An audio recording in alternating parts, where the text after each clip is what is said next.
তাদেরকে মোকাবেলা করতে হবে। যেমন আমি তাদেরকে উল্লেখ করেছি যে প্রায় 1400 অস্ত্র এখনো উদ্ধার হয়নি, যেগুলো 5 আগস্ট পরবর্তী সময়ে লুট হয়ে গেছিল। তার মধ্যে 1400 অস্ত্র উদ্ধার হয়নি। 2.5 লক্ষ বিভিন্ন বোরের গুলি এখনো উদ্ধার হয়নি। সেগুলো তাদের জেলাতে কোনো না কোনো জায়গায় আছে, সেগুলো সন্ত্রাসীদের হাতে পড়তে পারে এবং তারা ব্যবহার করতে পারে। আমি উল্লেখ করেছি যে স্বৈরাচার এবং তাদের দোসররা বিভিন্ন দিকে নিয়ে যেতে পারে, সে ব্যাপারে তাদেরকে সজাগ থাকতে হবে। আমি আরো উল্লেখ করেছি যে সামনে রমজান মাস আসছে, সেখানে তাদেরকে একটা ত্রিমুখী চ্যালেঞ্জের মধ্যে পড়তে হবে, যে দ্রব্যমূল্য যাতে তারা তাদের জেলায় কম রাখতে পারেন সেটা চেষ্টা করতে হবে। বিদ্যুতের ঘাটতি দেখা দিতে পারে, সেটা যাতে মোকাবেলা করা যায়। কৃষকরা যাতে সেচের উপকরণ এবং কৃষি উপকরণ সময় মতো পান, এগুলোর বিষয়ে বলেছি। এবং আমি তাদেরকে একটা জিনিস বলেছি যে মানুষের 3টা প্রত্যাশা, সাধারণ মানুষের 3টা প্রত্যাশা, এবং এই প্রত্যাশাগুলো আকাশচুম্বী নয়। তার মধ্যে প্রথম বলেছি যে তারা নিরাপদে চলাফেরা করতে চায় এবং রাতে শান্তিতে ঘুমাতে চায়।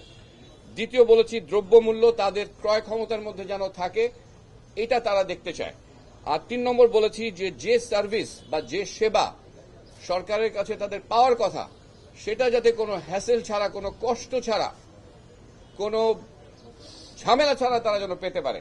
এবং আমি উল্লেখ করেছি আমাদের সকলের পক্ষ থেকে যে মাঠ পর্যায়ে জেলা প্রশাসক যারা আছেন তারাই হচ্ছে সরকার, মানুষের জন্য তারাই সরকার।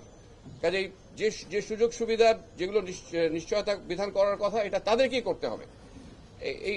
এই বক্তব্য দিয়ে আমি তাদের সাফল্য কামনা করে আমার বক্তব্য শেষ করেছি।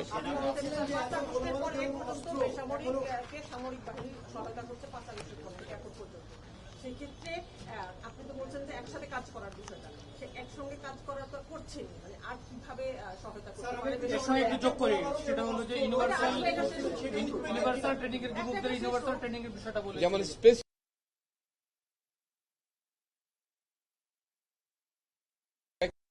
যেমন নরসিংদী দুর্গম, ইনএক্সেসেবল, সেখানে সন্ত্রাসী কর্মকাণ্ড বৃদ্ধি পাচ্ছে বা মানুষ হত্যা হচ্ছে, নিহত হচ্ছে, সেখানে অভিযান পরিচালনা করতে চান। সেখানে স্পেশাল অপারেশন,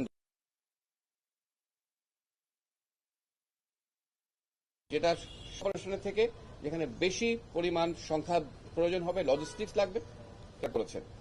গোলাবারুদ ধ্বংস করতে হবে যেগুলো নষ্ট হয়ে গেছে, এই ধরনের প্রশ্ন তাদের ছিল, তো এই করছে। তারপরে নেভির জন্য প্রশ্ন ছিল যে কিভাবে জাটকা বিরোধী অভিযানে তাদের শিপ আরো যেতে হবে যেখানে পৌঁছাতে পারে না। উনি উত্তর দিয়েছেন যে তাদেরকে অ্যাপ্রোচ করলে তারা প্রোভাইড করবেন, এবং শিপের ড্রাফট আছে, শিপ সব জায়গায় যেতে পারে না, সেটা উনি বুঝিয়ে বলেছেন চাইলেই পৌঁছে। এবং আমাদের assistant chief of Naval staff operation একটা কথা বলেছেন যে এই যে বাংলাদেশের মানুষ যে এখন বা গত কিছুদিন থেকে যে ইলিশের সরবরাহ যে বেড়ে গেছে বাজারে, ইলিশ খেতে পারছে, রপ্তানি হচ্ছে, এটা সম্ভব হয়েছে আমাদের কোস্টগার্ড এবং নৌবাহিনীর অভিযানের ফলে। তো এই বিষয়গুলো আজকে উঠে এসছে। যুব সমাজকে ট্রেনিং এর যে বিষয়টা, এটা কেন আসলো? এটা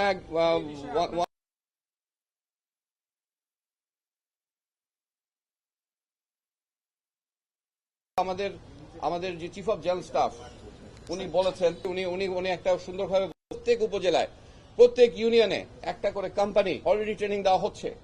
একটা করে কোম্পানি প্রশিক্ষিত প্রত্যেক ইউনিয়নে একটা ভিডিপি কোম্পানি রেজ করা আছে, তারা পর্যায়ক্রমে তারা ট্রেনিং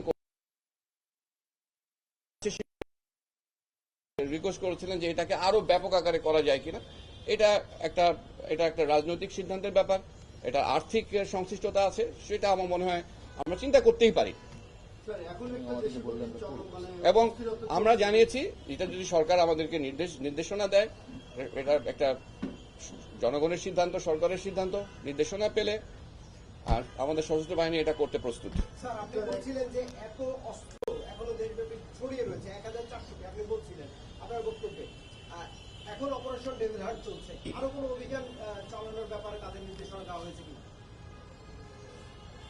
আপনাকে একটা জিনিস মনে রাখতে হবে যে প্রায় 6000টি অস্ত্র লুট হয়েছিল, তার মানে তার 3 ভাগের 4 ভাগ কিংবা তারও বেশি উদ্ধার হয়ে গেছে। এটা একটা বড় সাফল্য আমি বলবো, যে অস্ত্র লুট হয়েছিল তার 3/4 বেশি উদ্ধার করা হয়েছে। 6 লক্ষ গুলির মধ্যে মাত্র প্রায় 2.5 লক্ষ এখনো উদ্ধার হয়নি, তার মানে উল্লেখযোগ্য সংখ্যক উদ্ধার হয়েছে। বাকিগুলো পর্যায়ক্রমে যে চলমান যে অভিযান আছে সেগুলোর মাধ্যমে এগুলো উদ্ধার করা সম্ভবপর হবে ইনশাআল্লাহ। এখনকার যে আইন শৃঙ্খলা পরিস্থিতি আপনি দেখছেন, ডিসিরা এক্ষেত্রে কি বলেছে? যে বিধান তো চলছে, কিন্তু আপনি বলছেন না ফ্যাসিস্টের দোষটা তারা সংগঠিত হওয়ার চেষ্টা করছে, এই বিষয়টা আসলে কিভাবে দেখছেন? এটা দিক নির্দেশনার মধ্যে আমরা উল্লেখ করেছি যে এটার জন্য সজাগ থাকতে হবে। চলমান অভিযান যেটা আছে সেটা চলবে এবং আমাদের সকলকে সজাগ থাকতে হবে, সতর্ক থাকতে হবে এবং প্রয়োজন হলে যখন যেখানে প্রয়োজন হবে সরকার সেখানে ব্যবস্থা নেবে। তো আমি মনে হয় অনেক বেশি কথা বলে ফেলেছি। Thank you very much. আইন শৃঙ্খলা স্বাভাবিক হয়নি। এক্ষেত্রে ডিসিদের প্রতি আপনার নির্দেশন, তারা কোনো ধরনের প্রস্তাব দিয়েছে কিনা যে আসলে এই আইন শৃঙ্খলার পরিস্থিতি আরো উন্নত করার জন্য স্পেশাল কোনো কিছু তারা তাদের নিজ নিজ জেলায় স্পেসিফিক যে সমস্যাগুলো আছে সেগুলো উপর আলোকপাত করেছেন যে আমার এই জায়গায় আমার একটা অভিযান দরকার বা আমার এই কাজটা দরকার। আমরা সেটার উত্তর দিয়েছি বা তাকে কিভাবে আরো তাকে ওই সাপোর্টটা ওই ডিসি থেকে ওই সাপোর্টগুলো দেওয়া যায় সেটা নিয়ে আমরা আলোচনা করেছি। কুকিচিনের বিরুদ্ধে আপনাদের অভিযান শেয়ার করেন, মানে কি বলেছেন?